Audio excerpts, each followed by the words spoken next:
Buongiorno da Sicilia 24, questi titoli del nostro telegiornale. Mia figlia è sotto shock, parla la mamma di una negoziante catanese che ha vissuto in prima persona la folle sparatoria di ieri in via Leopardi a Catania. Dimesso il gioielliere ferito, resta la paura. L'acqua contesa fra Enna e Caltanissetta, continua l'occupazione della diga Ancipa, oggi sit-in dei movimenti cittadini. Etna innevato e temperature vicino allo zero, il freddo è arrivato anche in Sicilia, tantissime le famiglie in gita sul vulcano. Catania, presepe e albero realizzati con oltre 2000 bottiglie di plastica per un Natale sostenibile, l'arte del riciclo al servizio della comunità. Le radici di Jill Biden nel Messinesi, la First Lady americana attesa a Gesso, comune peloritano dal quale emigrò il nonno. Calcio, Palermo in campo alle 15 al Barbera, la gara contro lo Spezia per rientrare in zona playoff. Serie C, il Catania vanifica l'occasione per rilanciarsi in classifica. Al Massimino finisce 1-1 con la Cavese, sconfitta esterna per il Trapani, mentre il Messina fa visita alla Turris.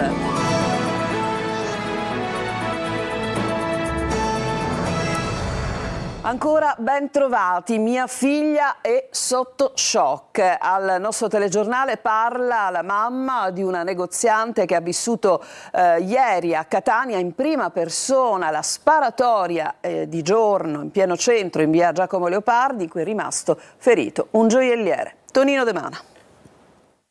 Prima il colpo in aria per intimidirlo, poi addosso per farsi consegnare lo zaino pieno di preziosi, incuranti di aprire il fuoco in pieno giorno a Catania. Teatro dell'assalto ad un gioielliere ferito al ginocchio e dimesso dal Cannizzaro, la centralissima via Giacomo Leopardi, già addobbata per il Natale, è salita agli onori della cronaca per una sparatoria in strada che avrebbe potuto avere tragiche conseguenze. Il grave fatto di sangue è avvenuto proprio davanti a questo negozio di abbigliamento. La titolare è a casa sotto shock. Mia figlia era messa qua dietro la vetrina che ovviamente cercava di chiamare qualcuno, ma chi chiamava? La mia figlia ora ha paura di venire qua perché ovviamente in pieno giorno, mezzogiorno e un quarto, non so se lei si può rendere conto, qui passano un sacco di persone, bambini, ragazzi e quindi mia figlia ha visto questo signore che ovviamente sparava, peraltro un bossolo è arrivato là, peraltro un altro credo che sia arrivato in una parte di questo muro, siamo arrivati alla frutta, cioè veramente non si può uscire più per andare a lavorare, questo è terrificante.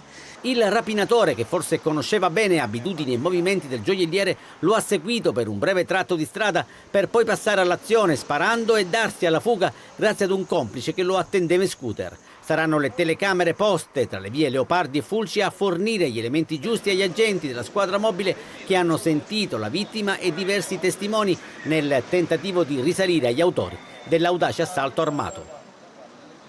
A Palermo, rissa nella notte tra una trentina di ragazzi, una rissa finita a calci e pugni in una discoteca in via Miraglio Rizzo. Alcuni giovani sono rimasti feriti e sono stati portati al pronto soccorso di Villa Sofia e del Civico. I carabinieri hanno interrogato i testimoni, compresi il personale e il titolare della discoteca dove già qualche settimana fa si era verificato un episodio simile. E adesso ancora alla crisi idrica, perché continua la guerra dell'acqua con l'occupazione della diga Ancipa e praticamente la contesa dell'acqua tra Enna e Caltanissetta. Intanto questa mattina il capo della Protezione Civile Cocina, attaccato peraltro ieri, ha detto che il quantitativo di acqua è cresciuto di oltre 1 metro grazie alle precipitazioni. Ma sentiamo Rita Cinardi. Nel centro Sicilia ormai guerra per l'acqua. 1 migliaio di cittadini ieri, capitanati dai sindaci di 5 comuni dell'Ennese, avevano occupato la diga Ancipa e bloccato la condotta per Caltanissetta. Oggi la protesta è continuata con l'occupazione della diga, che ormai può rifornire soltanto 5 comuni dell'Ennese: Troina, Gagliano Castelferrato, Ceramini, Cosia e Sperlinga, ma che in questi giorni vede ancora collegate Caltanissetta e San Cataldo, dove l'acqua dei pozzi arriva in quantitativi non sufficienti a causa di grosse perdenze lungo la conduttura che dovrebbe portare acqua al capoluogo nisseno da Butera. L'isola ormai è secco, nonostante negli ultimi 17 anni la regione abbia investito 2 miliardi di euro per contrastare la siccità, ma questa mattina in una nota il coordinatore della cabina di regia e capo della protezione civile regionale Salvo Cocina ha parlato di un aumento di oltre 1 metro dell'acqua contenuta all'interno della diga Ancipa grazie alle precipitazioni di questi giorni, e altre piogge sarebbero attese in settimana. Intanto il parlamentare regionale del PD e componente della giunta di Troina Fabio Venezia chiede a Schifani di rimuovere immediatamente Cocina dalla sua carica. Sta dimostrando di essere inadeguato, ha detto Venezia, che afferma che non una goccia d'acqua andrà verso i paesi del Nisseno, poiché vanno salvaguardati i territori dell'Ennese che rischiano di rimanere a secco. E proprio a tal proposito Cocina, fiducioso per le precipitazioni di questi giorni, ha invitato cittadini e amministratori al ragionamento e al dialogo responsabile. Abbiamo il dovere, ha detto, di garantire un minimo di acqua a tutti, sia all'Ennese che al Nisseno. Cambiamo argomento, il Capodanno in diretta televisiva diventa un caso. La Regione attende la manifestazione di interesse. Ad oggi Mediaset avrebbe avanzato una proposta per organizzare l'evento a Catania. Luca Ciliberti. Il Capodanno 2025 in diretta TV diventa un caso, più mediatico che reale. Circolano insistentemente da settimane notizie di un Capodanno in diretta Mediaset da Piazza Duomo a Catania dal costo di 2 milioni di euro, una cifra esorbitante che ha fatto gridare allo scandalo, giustamente. Di fatto ad oggi esiste solo una manifestazione di interesse dell'assessorato al turismo della regione siciliana, pubblicato il 25 novembre con scadenza il 10 dicembre, e una proposta di Mediaset che avrebbe indicato proprio Catania. Nel documento pubblicato dalla regione si fa esplicito riferimento a un'indagine di mercato per la realizzazione di un evento in diretta TV nazionale che incrementi l'attrattività dell'isola. All'interno del programma, della durata di almeno 3 ore e mezza, dovranno essere trasmessi almeno 5 videoclip della durata non inferiore al minuto che diffondano e promuovono il territorio siciliano e le sue peculiarità, con il fine ultimo di veicolare il brand Sicilia. Nessuna disputa tra Catania e Palermo, men che meno tra altre città dell'isola, visto che la manifestazione di interesse ha lasciato al soggetto interessato la scelta del luogo dell'evento, né costi spropositati, visto che la congruità della proposta economica, chiave in mano come si legge nel documento, che ancora non è arrivata, dovrà essere valutata proprio dall'assessorato. La dotazione dell'assessorato al turismo dedicata agli eventi di fine anno è di circa 2 milioni di euro, ma precisano, ovviamente non saranno spesi tutti per il Capodanno in piazza, seppur in un evento in diretta nazionale. Ciò che è certo è che Palermo sta già provvedendo all'organizzazione del Capodanno in piazza coinvolgendo operatori privati sul territorio siciliano, e che Messina avrà Laura Pausini già pubblicizzata da tempo. Catania, invece, sembra non si sia mossa sul piano organizzativo, a testimonianza che attende fiduciosa il 10 dicembre per capire cosa fare. Un fondo unico per la promozione turistica, una norma che imponga di mettere a bando tutte le opportunità regionali. Sarebbero le soluzioni individuate dall'ARS per sconfiggere il problema dell'assegnazione dei contributi, che ha portato a scontri e polemiche a partire dal caso Auteri e in poi. Maggioranza e opposizione si sono trovate concordi durante la trasmissione Il Punto di ieri. Manlio Viola. Non accenna a fermarsi la polemica sull'uso dei fondi per il turismo della regione siciliana assegnati a enti e associazioni amiche. Dopo il caso Auteri piovono le denunce, si va dal comune di Castel di Lucio, che ha già smentito tutto con dovizia di dettagli tecnici, al comune di Alcamo. E ora la vicenda è diventata politica, sbarcando all'ARS, dove la soluzione sembra essere tagliare fuori del tutto proprio le associazioni del terzo settore. Una inedita coincidenza di intenti fra maggioranza e opposizione, in base alla quale si vorrebbe creare un fondo unico, almeno secondo quanto dichiarato durante la trasmissione Il Punto. La soluzione secondo me è anche abbastanza semplice, l'ho riportata anche se in aula qualcuno ha osservato delle critiche, perché ritengo che quella più semplice sia quella di fare un bando pubblico e di creare un fondo. Io rimarco ancora una volta, per far sì che non ci debba essere alcun genere di dubbio, che intanto in questa manovra finanziaria non ci siano associazioni. C'è anche a dire che esistono poi delle associazioni come quella di Biagio Conte, piuttosto che associazioni che si occupano di temi assolutamente delicati, che secondo me dovrebbero avere un occhio d'attenzione. Nonostante i tanti distinguo, sembra esserci convergenza sull'idea del fondo e dei bandi, anche se questo paralizzerà la spesa. Sono assolutamente d'accordo con il Presidente nell'andare a fare una norma dell'Assemblea, però con criteri che stabilisce l'Assemblea, per fare dei bandi aperti a tutti e per premiare gli eventuali meritevoli. Per Di Paola si può fare la norma già da lunedì. Ho fatto un appello a tutti i capigruppo, già da lunedì scriviamo insieme, o meglio, modifichiamo norme che già sono esistenti, perché ci sono già delle norme che possono essere modificate, attualizzate al 2024 e poi lì andiamo a mettere i fondi. Tutti d'accordo dunque, ma sembra difficile che, passata l'ondata polemica, i 70 di Sala d'Ercole alla prova dei fatti facciano passare una impostazione che priva i deputati di queste piccole risorse da distribuire nei loro territori. Cambiamo decisamente argomento perché ci occupiamo del tempo, in particolare del freddo che è arrivato anche in Sicilia. A dirlo, oltre che naturalmente le temperature vicino allo zero, una cartolina amatissima che è quella dell'Etna innevato. Il servizio è di Francesco Aloi. Alzi la mano chi nelle ultime ore non ha detto è arrivato il freddo. Eh sì, nel giro di poco le temperature sono scese ed è arrivata la neve.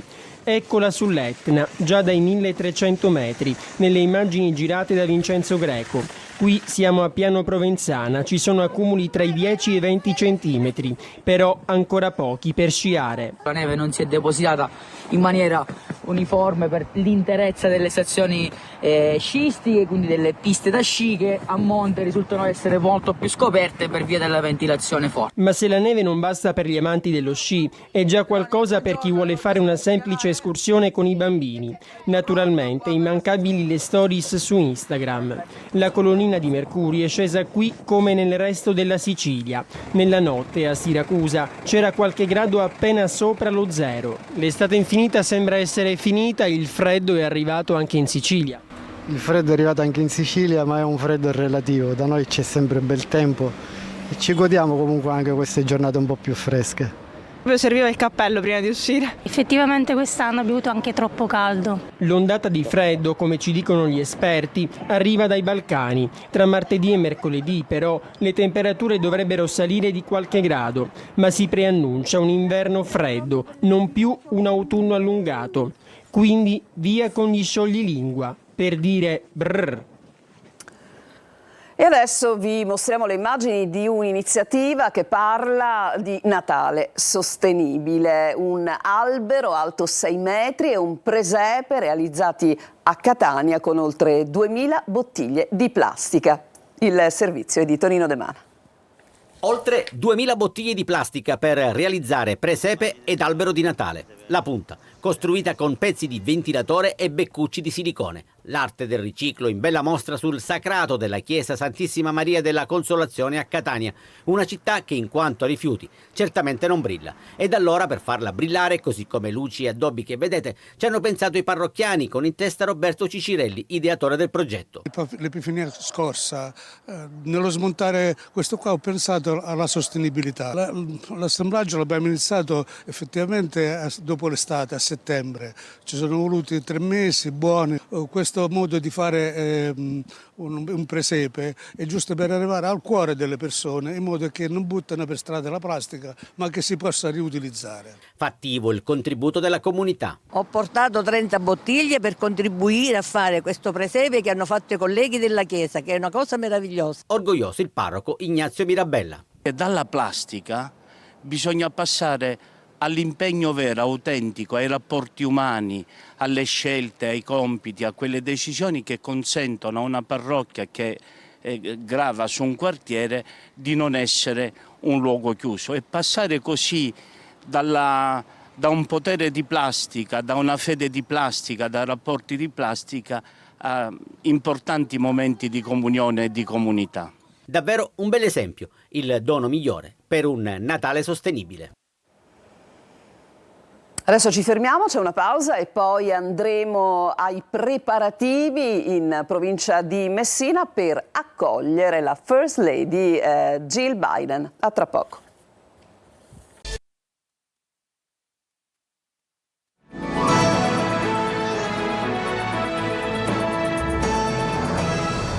Siamo tornati in studio. La First Lady americana Jill Biden a Messina mercoledì prossimo. Sembra proprio che non si tratti di una bufala, anzi la moglie del presidente uscente degli Stati Uniti visiterà Gesso sui Monti Peloritani, da dove è partito il nonno. Francesco Triolo.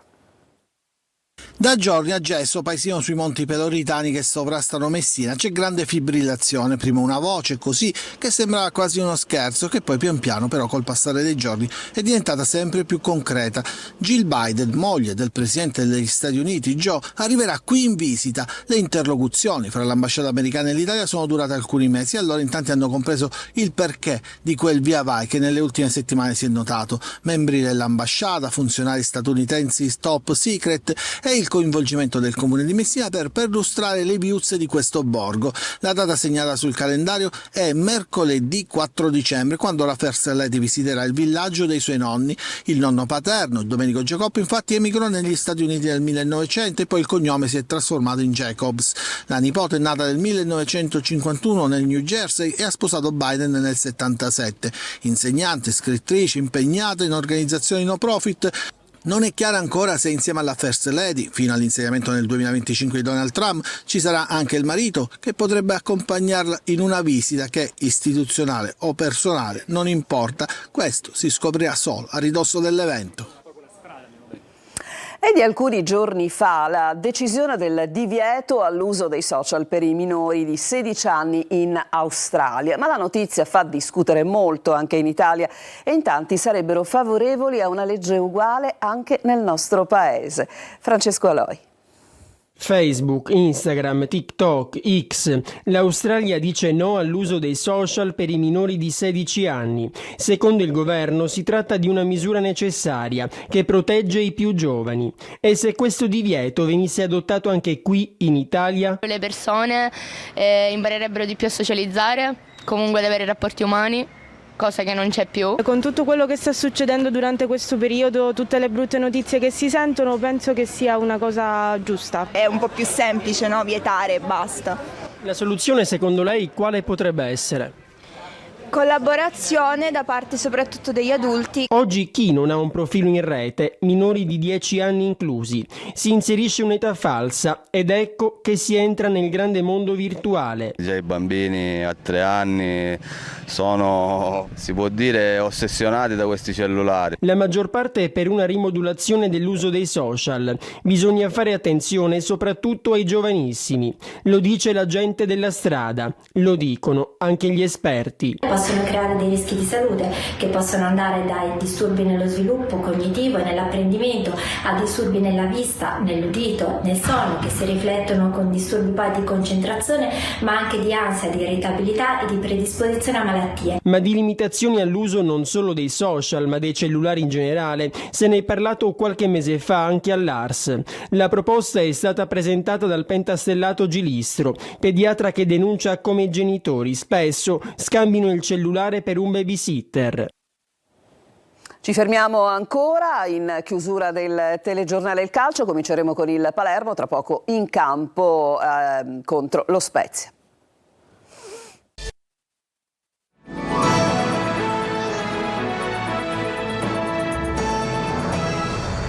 Siamo al calcio, Palermo in campo, tra poco al Barbera contro lo Spezia. Dionisi punterà ancora su Henry, nuova panchina per Brunori. Marco Gullà.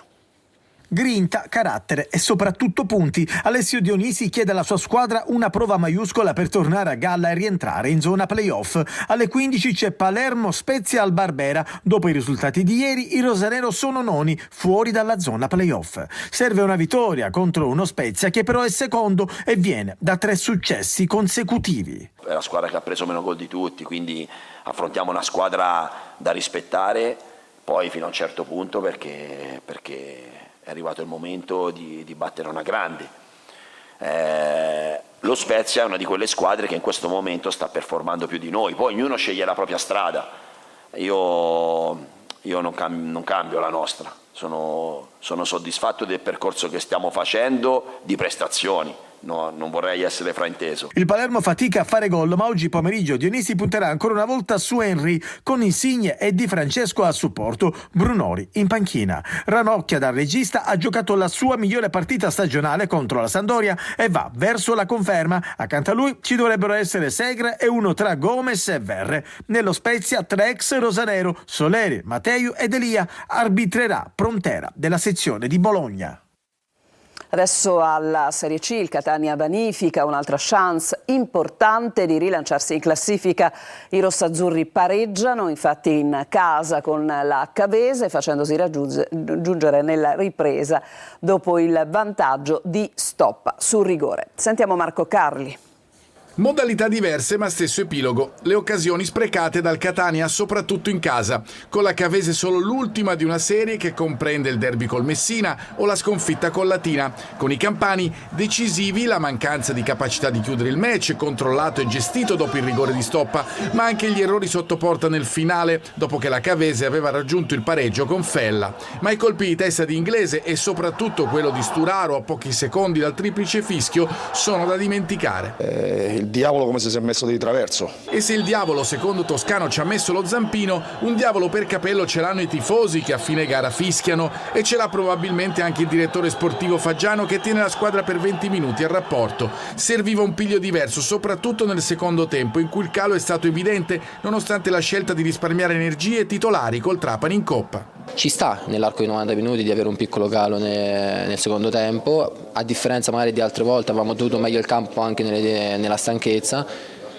Ripeto, poi se prendi un gol così proprio in una maniera proprio sporadica dove non c'era minimamente la percezione di prenderlo. Lo stesso Di Gennaro è sorpreso da Fella per la rete dell'1-1, errori dunque come quelli sotto porta nel finale e fischi, un'altra occasione buttata al vento. L'aspetto mentale, la resistenza mentale, le grandi squadre portano a casa queste partite, dobbiamo lavorare su questo aspetto.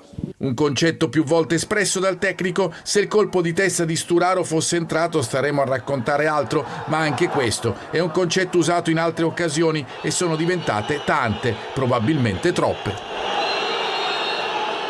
Sconfitta ieri del Trapani a Bari contro l'Altamura, Granata a 10 punti dalla vetta e Benevento prossimo avversario. Al provinciale Messina invece è impegnato oggi contro la Turris. Sergio Colosi.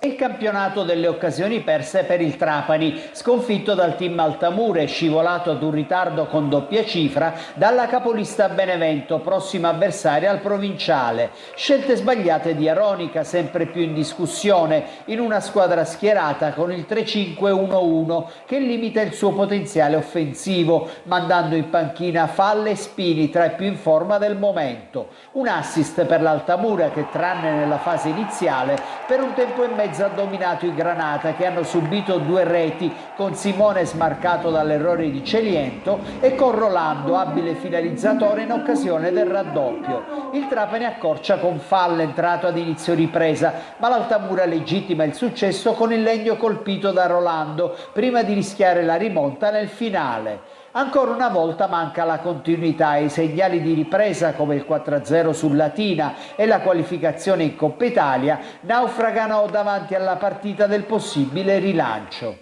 Spareggio salvezza oggi pomeriggio per il Messina a Torre del Greco contro la Turris. Momento nero per i giallorossi con 2 sconfitte consecutive. Modica presenta un 11 più coperto. Per chi perde c'è uno scomodo terzultimo posto.